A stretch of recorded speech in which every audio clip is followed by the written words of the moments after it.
فلولا نفر من كل فرقة منهم طائفة ليتفقهوا في الدين ولينذروا قومهم إذا رجعوا إليهم لعلهم يحذرون۔ بسم اللہ الرحمن الرحیم۔ شاید یہ پڑھ رہے تھے کہ نہی کی تعریف کیا ہے، یہی تھا۔ یہ تھا طلب الترک بالقول، کہ کسی بھی چیز کے ترک کا مطالبہ کیا جائے قول کے ساتھ، ممن ہو دونہ ہو، اس سے جو اس سے مرتبے میں کم ہے، اور مطالبہ بھی ہو علی سبیل الوجوب۔ تو اس میں ساری چیزیں آپ کو یاد کروا دی تھی کہ طلب الترک جب اس نے کہا ہے تو اس سے امر اور مستحب نکل گئے، ایسی امر اور مندوب یہ دونوں نکل گئے، اس لیے کہ اس میں طلب ترک نہیں ہوتا بلکہ طلب فعل ہوتا ہے۔ ٹھیک ہے جی۔ بالقول، جب قول کا لفظ بولا ہے تو اس سے کوئی چیز لکھ کر اگر کہا جائے کہ ایسے نہ کرو، یا اشارے سے کہا جائے، تو وہ دونوں اصطلاحاً نہیں کی تعریف سے نکل گئے۔ ممن ہو دونہ، اس سے بھی دو نکل گئے، ایک کہ جو اس کے برابر ہے اور جو اس سے اوپر ہے۔ تو جب جو اعلیٰ ہے اس سے، اگر اس سے کسی چیز کا طلب ترک بالقول کیا جائے گا تو اس کو نہیں کہیں گے۔ لا تؤاخذنا ان نسینا او اخطأنا ولا تحمل علینا اصرا کما حملته علی الذین من قبلنا۔ تو یہ بظاہر یہ نہی کا صیغہ ہے، لیکن ہم اللہ عز الجلال پر کوئی چیز واجب نہیں کر رہے ہیں، وہ تو ہماری خالق اور مالک ذات ہے۔ اور اسی طرح جو برابر ہو، ساتھی ہیں آپس میں، ایک دوسرے سے کہتے ہیں کہ یہ کرو یہ نہ کرو، تو وہ تو التماس ہوتی ہے، گزارش ہوتی ہے، مان لے تو اس کی مہربانی، نہ مانے تو پھر بھی مہربانی میرا خیال۔ علی سبیل الوجوب، علی سبیل الوجوب سے کیا چیز نکلی؟ ہاں جی، طلب ترک ہو علی سبیل الوجوب، اس سے کیا خارج ہوا؟ مکروہ۔ صحیح ہے نا، مکروہ۔ یہاں پتہ نہیں، شاید پیچھے جب احکام کا ذکر تھا اس وقت بتایا تھا یا نہیں، مجھے اب یاد نہیں ہے، کہ ایک تو ہوتا ہے مکروہ، یا دوسرے لفظوں میں احناف کے ہاں ایک حرام ہے، ایک مکروہ تحریمی ہے، اور ایک مکروہ ہے۔ جس طرح ان کے ہاں ایک فرض ہے اور ایک واجب ہے، ان دونوں میں فرق ہے، اسی طرح ان کے ہاں حرام اور مکروہ تحریمی میں بھی فرق ہے۔ باقی جو مکروہ ہے علی سبیل الوجوب، تو اس سے یہ مکروہ نکلا۔ تو مکروہ کی تعریف یہی ہے کہ جو طلب ترک ہو، بالقول ہو، ممن ہو دونہ ہو، علی غیر سبیل الوجوب، علی غیر سبیل الوجوب، تو وہ پھر مکروہ ہو جائے گا علی غیر سبیل الوجوب۔ یہ بھی آپ کو پیچھے بتایا تھا کہ مکروہ یہ ہمارے ہاں جو متاخرین نے جب اصول مرتب کیے ہیں، اصول الفقہ، تو ان کے ہاں یہ تعریف ہے، اور جس کا حکم یہ ہے کہ یصاب علی ترکہ ولا یعاقب علی فعلہ، اسی کو کہتے ہیں نا مکروہ، یصاب علی ترکہ ولا یعاقب علی فعلہ۔ اور یہ میں نے آپ کو پیچھے لکھایا تھا کہ یہ امر میں بھی، مندوب میں بھی، اور نہی میں بھی، جہاں بھی یصاب ہے، یصاب علی ترکہ او یصاب علی فعلہ، تو اس کو دو چیزوں کے ساتھ مقید کریں گے کہ یصاب علی فعلہ قصداً و امتثالاً، اس لیے کہ شریعت کا یہ عمومی قاعدہ ہے کہ جو عمل اللہ کی رضا کے لیے اس کا حکم سمجھتے ہوئے کیا جائے اس پر ثواب ملتا ہے، اور اگر نہ اس کا قصد ہو اور نہ اللہ کی رضا مقصود ہو، نہ اللہ کے حکم کی تعمیل مقصود ہو امتثالاً و قصداً، تو پھر اس پر اجر نہیں ملتا۔ انما الاعمال بالنیات، یہ نصوص بہت زیادہ ہیں اس کے اوپر۔ اور اسی طرح جو ثواب ہے یہ ایک خاص درجہ ہے، یہ ایک خاص درجہ ہے کہ انسان واجب پر عمل کرتا ہے تو کیا اگر وہ صحیح بھی ہو کہ اس کو پورے شروط اور ارکان کے ساتھ ادا کیا گیا، لیکن بسا اوقات کسی اور اس کے گناہ کی وجہ سے اللہ کی ناراضگی ہوتی ہے، تو اس کو پھر اللہ کی محبت، اللہ کی رضا اور فرشتوں کے ہاں جو اللہ تعالیٰ مباحات کرتے ہیں اور تعریف کرتے ہیں، یہ انعام نہیں اس کو ملیں گے۔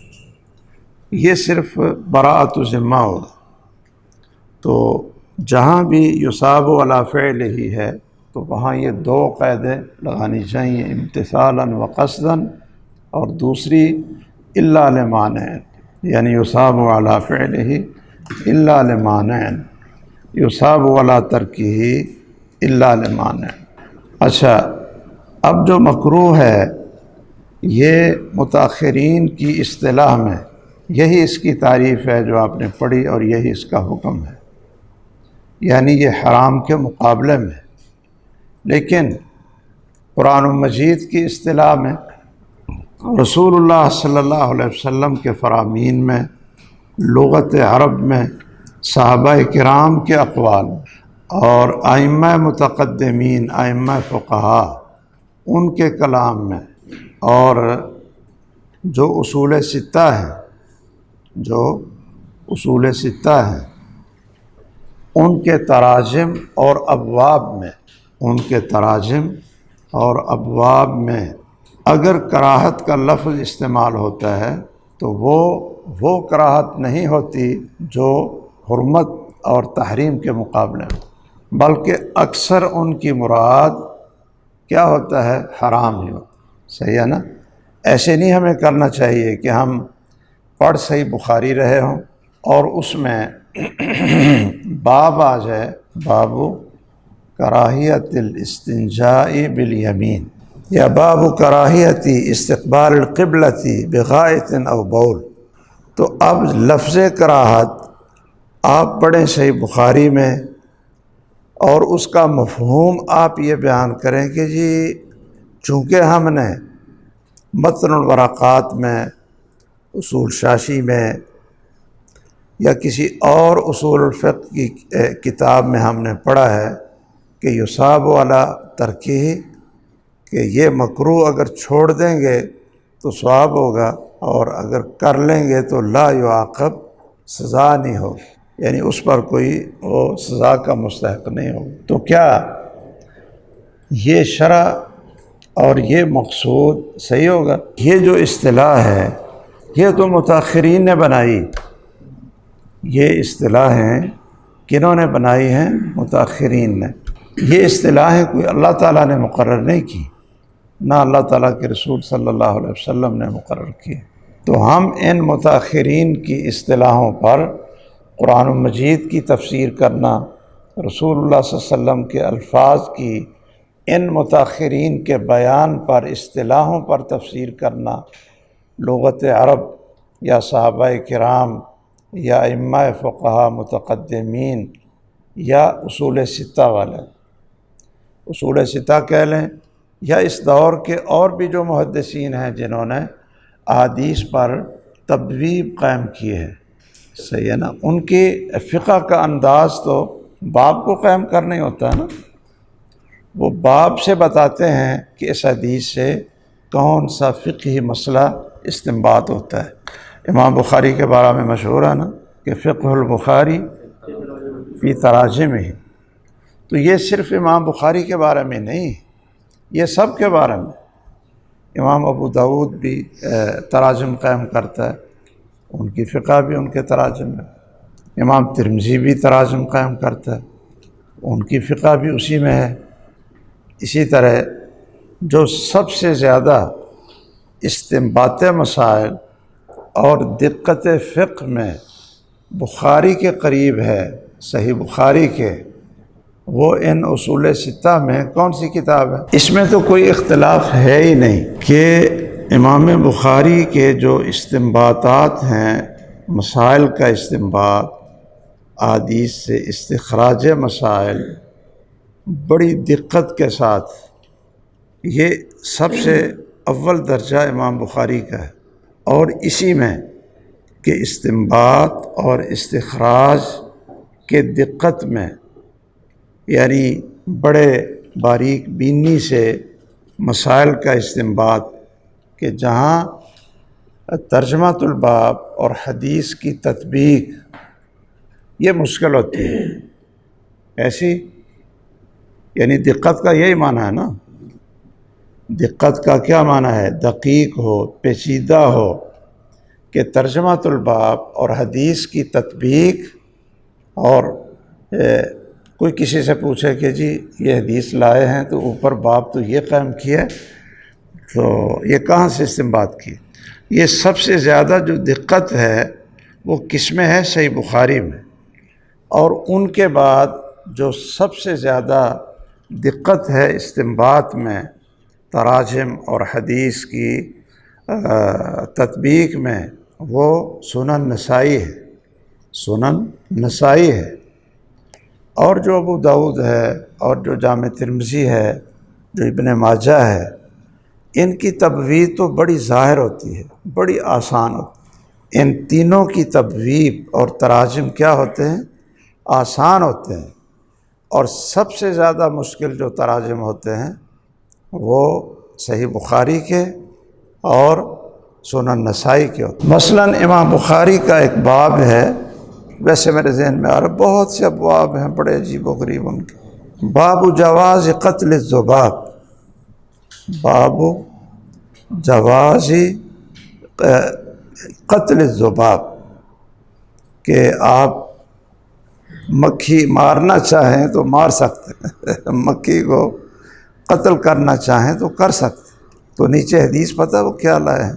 وہ حدیث لائے ہیں اذا وقع الذباب فی شراب احدکم جی فلیغمسہ ثم لینزعہ فإن فی احد جناحیہ داء وفی الآخر شفاء۔ اور ابو داود میں ہے فإنہ یتقی بجناحہ الذی فیہ الداء۔ اب اس حدیث سے مکھی کو قتل کرنے کا کہاں سے نکلا ہے؟ رسول اللہ صلی اللہ علیہ وسلم نے شراب احدکم کہا، اذا وقع الذباب فی شراب احدکم، تو وہ شراب پانی بھی ہو سکتا ہے، وہ چائے بھی ہو سکتی ہے، وہ گرم گرم کوئی اور بھی چیز ہو سکتی ہے، اور اس میں یقیناً اگر آپ اس کو ڈبوئیں گے وہ ماری جائے گی۔ اچھا، امام نسائی رحمہ اللہ نے شروع میں ہی ایک باب قائم کیا ہے، باب الرخصۃ للصائم بالسواک بالعشی، باب الرخصۃ للصائم بالسواک بالعشی، کہ روزے دار کے لیے ظہر کے بعد یعنی عشی، سورج ڈھلنے کے بعد یعنی دن کے آخر وقت میں مسواک کرنے کی رخصت ہے۔ یہ ہے نا اختلافی مسئلہ، جو ہمارے اہل حدیث ہیں وہ کہتے ہیں جی کہ روزے کی حالت میں مسواک کرنا یہ کوئی منع نہیں، اور بعض کہتے ہیں کہ نہیں جی یہ آپ وہ جو خوشبو ہے، وہ جو منہ کی بو ہے، وہ تو اطیب عند اللہ من ریح المسک۔ جب معدہ خالی ہوتا ہے، بھوک لگتی ہے، تو پھر معدے سے ایک بو سی نکلتی ہے، اور وہ اللہ کے ہاں کستوری سے بھی زیادہ پاکیزہ ہے، زیادہ خوشبو ہے اس کی، اس کا زیادہ مرتبہ ہے اللہ کے ہاں۔ تو بعض کہتے ہیں کہ جی ظہر اور یہ عصر کے وقت مسواک نہیں کرنی چاہیے، یعنی پچھلے ٹائم میں، بالعشی، پچھلے ٹائم میں نہیں کرنی چاہیے، اس وقت معدہ خالی ہو جاتا ہے اور وہ پھر معدے سے جو بو آتی ہے اس کو زائل نہیں کرنا چاہیے، وہ تو اللہ کو بڑی پیاری، تو مسواک کریں گے تو وہ زائل ہو جائے گی، یعنی یہی کہتے ہیں نا یہ لوگ کہ اگر مسواک کریں گے تو وہ زائل ہو جائے گی، اس لیے اس ٹائم مسواک نہ کریں بالعشی، یعنی پچھلے وقت میں سورج ڈھلنے کے بعد، ظہر اور عصر اس میں آتی ہے۔ تو امام بخاری رحمہ اللہ نے اس پر جو حدیث نیچے نقل کی ہے وہ مشہور حدیث ہے سیدنا ابو ہریرہ والی رضی اللہ تعالیٰ عنہ کہ لولا ان اشق علی امتی لامرتهم بالسواک عند كل صلاة، لولا ان اشق علی امتی لامرتهم بالسواک عند كل صلاة۔ اب باب باندھ رہے ہیں کہ روزے دار کے لیے مسواک کی رخصت ہے، اس حدیث میں تو روزے دار کا کوئی ذکر ہی نہیں، کیوں جی کوئی ذکر ہے اس میں روزے دار کہ روزے دار پچھلے ٹائم مسواک کر سکتا ہے، جی یہ باب انہوں نے بنا دی، اور اس میں یہ روزے دار کا ذکر ہی کوئی نہیں۔ تو آپ یہ کہیں کہ امام نسائی نے دو عمومات سے استدلال کیے، یہاں دو عموم انہوں نے سامنے رکھے ہیں، دو عموم، ایک تو کل صلاۃ کہ نماز کا عموم، اس میں فجر بھی شامل ہے، اس میں مغرب بھی شامل ہے، اس میں عشاء بھی شامل ہے، اور اس میں ظہر بھی شامل ہے، اور اس میں عصر بھی شامل ہے۔ ایک تو اس سے استدلال کیا، اور دوسرا اس عموم سے استدلال کیا لَأَمَرْتُهُمْ کہ میں ان کو حکم دیتا یعنی اپنے امت کو کہ خواہ وہ روزے میں ہوں یا غیر روزے میں، یعنی وہ روزے دار ہو مسواک کرنے والا یا غیر روزے دار ہو، یہ بھی عموم ہے۔ تو روزے دار کے لیے بھی یہی ہے اور غیر روزے دار کے لیے بھی یہی ہے۔ یہاں فاعل کا عموم بھی ہے اور وقت کا عموم بھی ہے، پھر جا کر وہ استدلال بنے گا جو انہوں نے خاص باب باندھ دیا کہ روزے دار کے لیے اجازت ہے کہ وہ پچھلے وقت میں مسواک کر سکتے۔ تو سب سے جو آسان تراجم اور تبویب ہے یہ امام ابو داؤد ہیں، ابن ماجہ ہیں، امام ترمذی ہیں، یہ بڑی یعنی واضح سے ان کے ابواب ہیں، کوئی خفی اور مشکل نہیں، اور جو مشکل اور خفی ہیں وہ امام بخاری کے ہیں اور اس کے بعد امام ترمذی کے ہیں، امام نسائی کے ہیں، یہ بات آپ نے یاد رکھی۔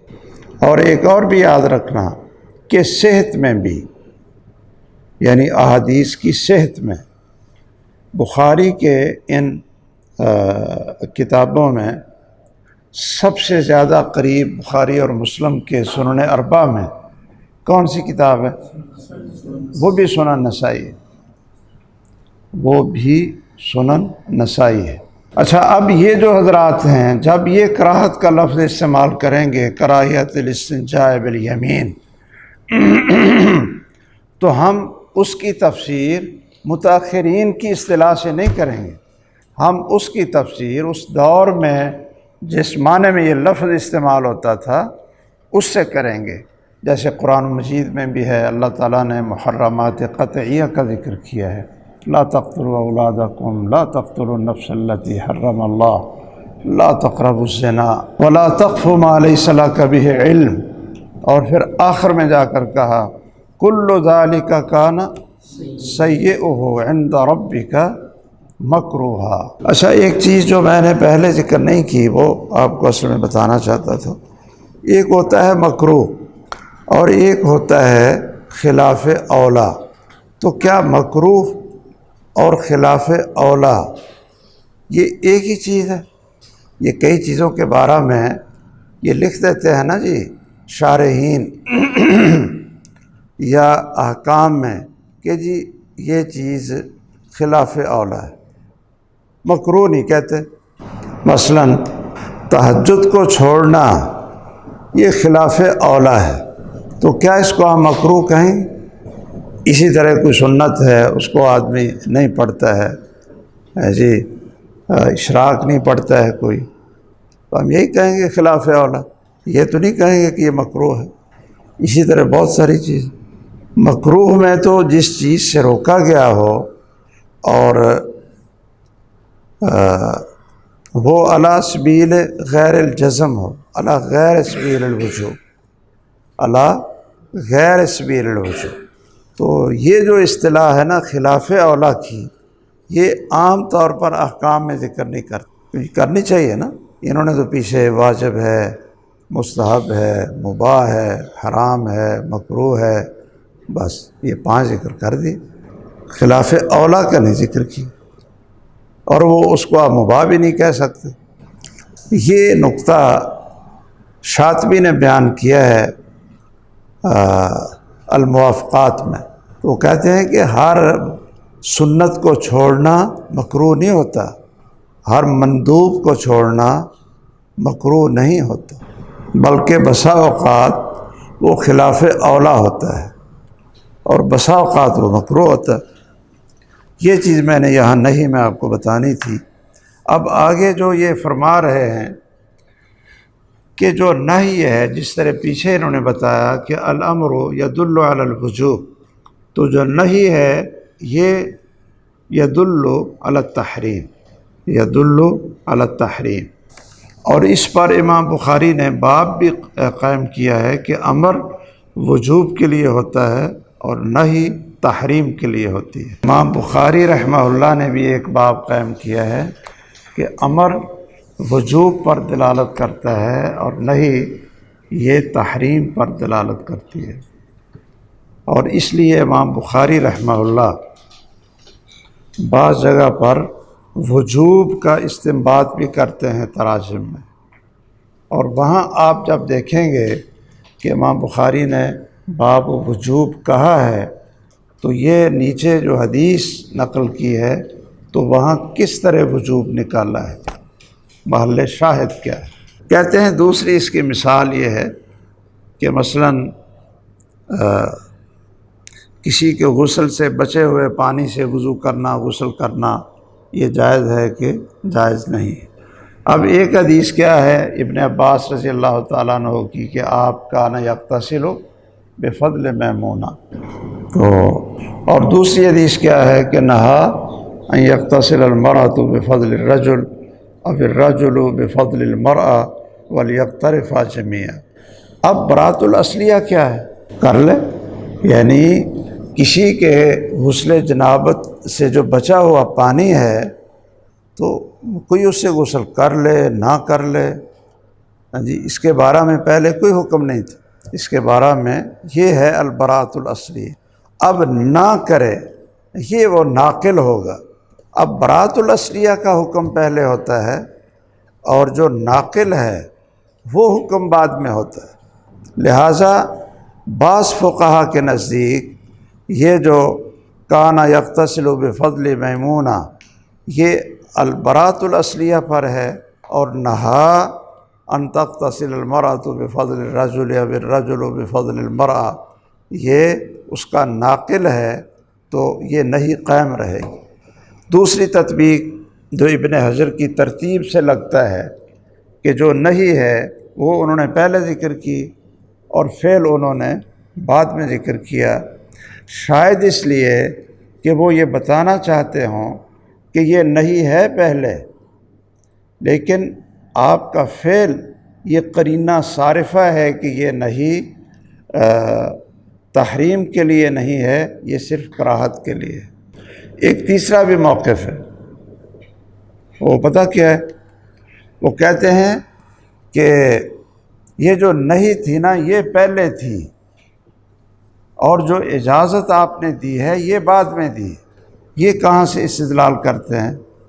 یہ استدلال کرتے ہیں کہ جب سیدہ میمونہ نے غسل کیا اور رسول اللہ صلی اللہ علیہ وسلم اس سے وضو کرنے لگے تو انہوں نے کیا کہا؟ انہوں نے کہا انی کنت جنبا، کہ میں تو جنبی تھی۔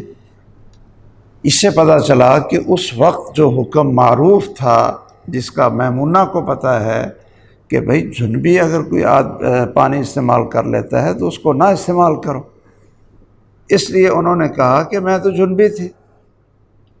اگر یہ منع نہ ہوتا تو میمونہ کو یہ ذکر کرنے کی ضرورت کیا تھی، یہ پوچھنے کی ضرورت کیا تھی؟ تو اس سے پتہ چلا کہ یہ پہلے حکم تھا، اس لیے میمونہ نے پوچھا رضی اللہ تعالیٰ عنہ، ہماری امی جان نے، کہ کنت جنبا، تو رسول اللہ صلی اللہ علیہ وسلم نے فرمایا کہ ان الماء لا یجنب یا لا یذنب، کہ بھئی پانی کو کچھ نہیں ہوتا، ٹھیک ہے، پانی کو کچھ نہیں ہوتا۔ اب یہ 3 موقف ہیں۔ جو نہی ہے یہ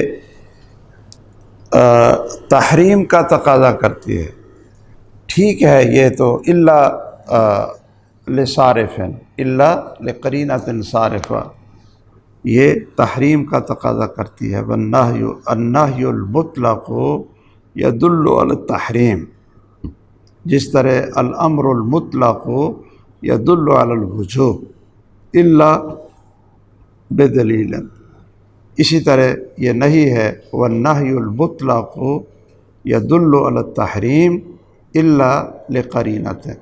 اچھا، کیا یہ جو نہی ہے یہ صرف اس منہی عنہ کی حرمت پر ہی دلالت کرتی ہے یا اس کے فساد اور بطلان پر بھی دلالت کرتی ہے؟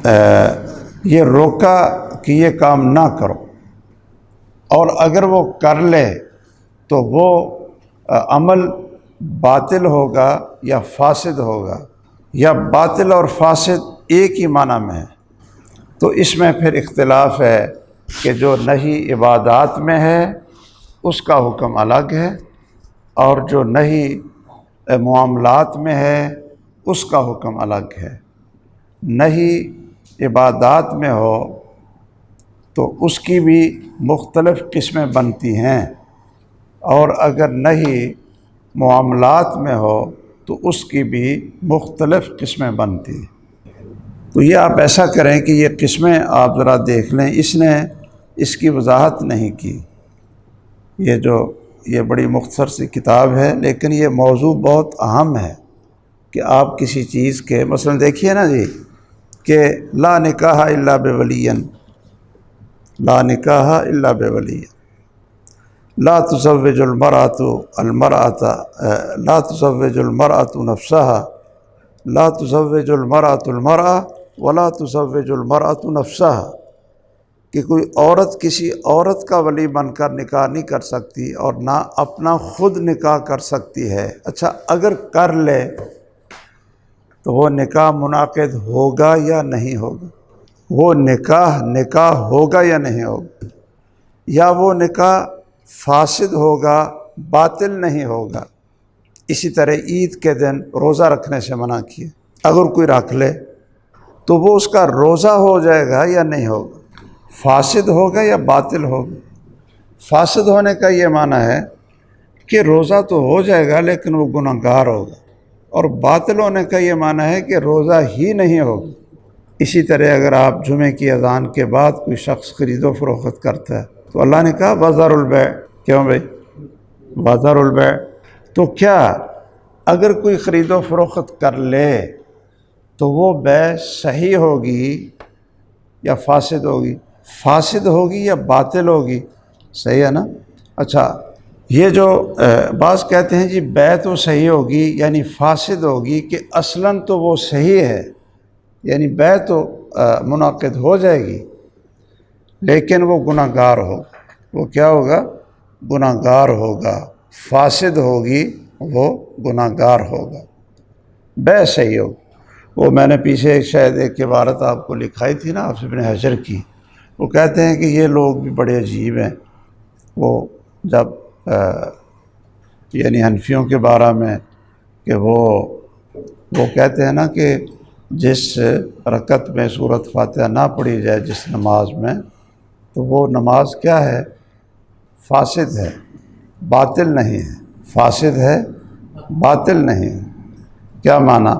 کہ اس کو گناہ ہوگا کہ اس نے فاتحہ کیوں نہیں پڑھی، لیکن باطل نہیں ہوگی کہ آپ کہیں جی دوبارہ پڑھو۔ وہ نماز ہو گئی۔ تو کہتے ہیں یہ عجیب لوگ ہیں، ایک طرف کہہ رہے ہیں جی بندہ نماز پڑھ رہا ہے اور پھر جان بوجھ کر وہ جو ہے نا گناہ گار بھی بن رہا ہے، رسول اللہ صلی اللہ علیہ وسلم کے جو ہے نا نہی کا ارتکاب بھی کر رہا ہے، معصیت بھی کر رہا ہے اور نماز بھی پڑھ رہا ہے، یہ کیسی اس کی نماز؟ وہ فتح الباری میں نا اس بحث میں انہوں نے، یہ پیچھے بھی میں نے آپ کو بتایا تھا کہ انہوں نے یہاں بڑا تعجب کیا۔ تو آج آپ نے یہ ذرا دیکھنا ہے جی، کچھ چیزیں تو میں نے عرض کر دی ہیں، یہ آپ دیکھ لیں، اور دوسرا آپ یہ دیکھ لیں کہ نہی عبادات سے ہو تو پھر کب وہ چیز فاسد ہوگی اور کب فاسد نہیں ہوگی، اور اگر نہی معاملات سے ہو تو پھر کن صورتوں میں وہ فاسد اور باطل ہوگی، اور کیا یہ فاسد اور باطل کا فرق ہم کریں گے یا نہیں کریں گے؟ ہم تو نہیں کرتے، صحیح ہے نا؟ میں نے یہ آپ کو یہ نقطہ بھی بتایا تھا کہ جو لوگ یہ فرق کرتے ہیں نا واجب اور فرض کا، اور اسی طرح حرام اور مکروہ تحریمی کا، یہ لوگ دین بدلتے ہیں۔ کیسے؟ یہ کہتے ہیں نا جی واجب وہ چیز ہوتی ہے جس کی دلیل ظنی ہو، اور فرض وہ چیز ہوتی ہے کہ جس کی دلیل کیا ہو؟ قطعی ثبوت ہو۔ قطعی ثبوت یہ فرض ہوگا، قطعی ثبوت۔ اسی طرح بطلان میں بھی وہ کہتے ہیں کہ جو چیز قطعی ثبوت ہے وہ ٹھیک ہے، اس کو آپ باطل کہیں، جو ظنی الدلالہ ہے یا ظنی ثبوت ہے اس کو آپ فاسد ہی کہیں۔ اور اسی طرح جو حرام ہے وہ قطعی ثبوت سے، دلیل سے ہوتا ہے، قطعی ثبوت سے، اور اگر وہ ظنی ثبوت ہے تو وہ مکروہ تحریم میں ہوتی ہے۔ اور فرق یہ کرتے ہیں کہ فرض کا منکر کافر ہے، جاحد الفرض کافرن، فرض کا منکر کافر ہے، اور واجب کا منکر ان کے ہاں وہ کیا ہے؟ فاسق ہے، فاسق، کیونکہ فرض قطعی الدلیل سے ثابت ہوا تھا، اور یعنی قطعی ثبوت سے، اور جو واجب تھا یہ ظنی ثبوت سے یہ ثابت ہوا تھا۔ اسی طرح وہ حرام کو بھی کہتے ہیں کہ جو حرام کا منکر ہے وہ کافر ہے، اور جو مکروہ تحریمی کا منکر ہے وہ فاسق ہے۔ اور یہ لوگ پھر فساد اور بطلان کے اندر بھی فرق کرتے ہیں۔ اسی طرح حنابلہ کو آپ نے دیکھا کہ وہ کہتے ہیں یہ اچھا یہ بتاؤ کہ اگر کوئی آدمی ریشم کے کپڑے میں نماز پڑھ لے، یا مغصوب چھری تھی، مغصوب یعنی کسی سے چھین کر آپ نے جانور ذبح کیا، تو کیا وہ حلال ہے کہ نہیں؟ یا آپ نے کسی سے چوری کر کے چھین کر آپ نے اس پانی سے وضو کر لی، تو کیا آپ کا وضو ہو جائے گا یا نہیں؟ یا آپ نے مغصوب کپڑے پہن کر نماز پڑھ لی، تو کیا یہ نماز ہو جائے گی کہ نہیں ہوگی، یا دوبارہ اعادہ کرنا پڑے گا؟ یا الارض المغصوبہ، کہ کسی کی زمین پر آپ نے اس کو غصب کیا ہے، قبضہ کیا ہے، اور اس کے اوپر آپ نماز پڑھتے ہیں، تو یہ نماز ہوگی کہ نہیں ہوگی؟